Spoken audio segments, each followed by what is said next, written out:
Mahanadi serial நெக்கான எபிசோடில் காவேரி வந்து கங்கா கிட்டேயும் சாரதா கிட்டேயும் சொல்லுவாங்க. அம்மு வந்து எதையோ நினச்சி ரொம்ப ஃபீல் பண்ணிக்கிட்டு இருக்கா அப்படின்னு சொல்லிட்டு. அப்போ ரெண்டு பேருக்குமே யோசனை வந்துடும், ஒருவேளை யாழ்னி சொன்னது கரெக்டாக தான் இருக்குமோ, அதை தான் குழந்தை நினச்சிட்டு ஃபீல் பண்ணிக்கிட்டு இருக்கு போல் அப்படின்னு சொல்லி. இன்னொரு பக்கம் விஜய் வீட்டுக்கு வருவார்.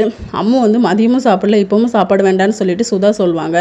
போய் பார்க்கலான்னு சொல்லிட்டு மேலே போவாங்க. அப்போ அம்மா வந்து ஒரு மாதிரி ஃபீலாகவே படுத்திருக்கும். என்னன்னே தெரியல, அவள் வந்து என்கூட சரியாக பேச மாட்டேங்கிறா, காலையிலேருந்து நல்லா தான் இருந்தா, யாழினியை கொண்டு விட்டு வந்ததுக்கப்புறமா தான் இப்படி இருக்கா, என்னன்னு தெரில அப்படின்னு சொல்லிக்கிட்டு இருக்கும்போது நம்ம சுதா சொல்லுவாங்க, அவகிட்ட நான் எல்லா உண்மையும் சொல்லிட்டேன், காவேரி தான் உங்கள் அம்மான்னு சொல்லிட்டேன் அப்படின்னு சொல்லிட்டு தாத்தா பிடிச்சி திட்டுவாங்க. அதுக்கப்புறம் விஜயும் பிடிச்சி திட்டுவாங்க. உங்களுக்கு சந்தோஷமா சித்தி அப்படின்னு சொல்லிட்டு அம்மாவை போய் பார்க்க போவாங்க. அம்மாக்கிட்ட வந்து மன்னிப்பு கேட்பாங்க. அப்போ அம்மா எதுக்கு நம்ம கூட இல்லை அப்படின்னு சொல்லும்போது, அம்மாவுக்கு வந்து ஒரு ஆக்சிடென்ட் ஆகிட்டு அதில் பழசு எல்லாமே மறந்து போச்சு, இப்போ ஏதாவது நம்ம ஞாபகப்படுத்தணும்னா அம்மா உடம்புக்கே சீரியஸ் ஆயிரும் அப்படின்னு சொன்னோன்னே குழந்தையும் அமைதியாயிரும். காவேரி வந்து விஜய்க்கு கால் பண்ணுவாங்க. அம்மா வந்து ஒரு மாதிரி டல்லாகவே இருக்கால, கொஞ்சம் பார்த்துக்கோங்க அப்படின்னு சொல்லும்போது, என் குழந்தைய நான் பார்த்துப்பேன், நீங்கள் இதில் தலையிடாதீங்க, அப்பா நான் இருக்கேன் அப்படின்னு சொல்லிட்டு திட்டி விட்டு ஃபோனை வச்சிடுறாரு. இதோட நெக்கான எபிசோட் முடியுது.